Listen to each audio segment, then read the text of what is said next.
6:30 மணிக்கு எழுந்திருக்கணும்னு பிளான் போட்டு தூங்கிட்டு 9:30 மணிக்கு தான் எழுந்தேன். ஜிம்மும் ஸ்கிப்பு. எனக்கு நானே ஒரு மன்னிப்பு கேட்டு காஃபியை போட்டு மொட்டை மாடி கிளம்பிட்டேன். இந்த இடத்த கொஞ்சம் கிளீன் பண்ணி மேக் ஓவர்லாம் பண்ணி ஏர்லி மார்னிங் டைம்ல கொஞ்சம் மெடிடேஷன் அப்புறம் நம்ம ஒர்க் அவுட்டுக்கு தேவையான ஸ்ட்ரெச்சிங்லாம் இங்கே பண்ணிடணும் அப்படின்னு சொல்லிட்டு யோகா மேட்லாம் வாங்கி வச்சேன். சரி இன்னைக்காவது பண்ணலாம் அப்படின்னு சொல்லிட்டு பார்த்தாக்கா டூ மச் ஆஃப் சன்னு குளித்திஃபைங். சரி போட்டு வச்ச காஃபியை ஓரமா உட்காந்து குடிச்சிட்டு கீழே வந்து குளிச்சுட்டு 4 இட்லியை சாப்பிட்டு கடை கிளம்பிட்டேன். போற நேரத்துல கொஞ்சம் சுகர் கிரேவிங்ஸ். நம்ம வீட்டு ஃப்ரிட்ஜ்ல கருவேப்பிலை கொத்தமல்லி பச்சை மிளகா இல்லைன்னா பழைய மாவு இதானே இருக்குமேன்னு சொல்லிட்டு பார்த்தாக்கா ஏதோ லபான் டெசர்ட்டா என் உடன்பிறப்பு வாங்கி வச்சுட்டு போயிட்டான். இந்த வாரம் இது நமக்கு தான் மக்களே. அப்புறம் என்ன கை கடிகாரத்தை கட்டிட்டு வாழ்க்கையை பார்க்கறதுக்கு கிளம்பியாச்சு. இன்னைக்கு கடையில போயிட்டு சோம்பேறித்தனமா உட்காந்து இல்லாம பல பொறுப்பான வேலைகளை செஞ்சு முடிச்ச மக்களே. எனக்கே ரொம்ப ப்ரௌடா இருக்குது. அப்படி என்ன பொறுப்பான காரியத்தெல்லாம் பண்ண அப்படின்னு சொல்லிட்டு காட்டுறவாங்க.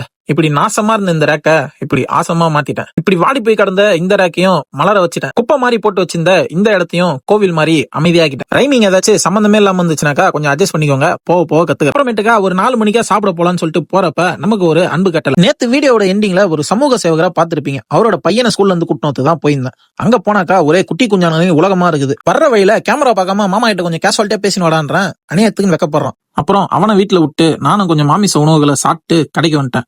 மாலை பொழுதின் மயக்கத்திலே கனவு கண்டேன்னு சொல்லிட்டு கனவு கண்டுட்டு அப்படியே கடவாசல உட்காந்துட்டேன். அப்புறம் மயக்கத்தை தெளிக்கிறதுக்கு பலமா ஒரு குழம்பி இரவு நேரம் வந்துச்சு. நானும் அப்படியே வீட்டுக்கு கிளம்பிட்டேன். அப்புறம் நாளை காலையிலயும் 6:30 மணிக்கு எழுந்திருக்காம 9 மணிக்கு எழுந்தனா நாளைக்கு போடுற வீடியோல மானம் கேட்டவனே பக்கத்துல ஒரு ரெட் கலர் ஆட்டு அப்படி போட்டு கமெண்ட் பண்ணுங்க.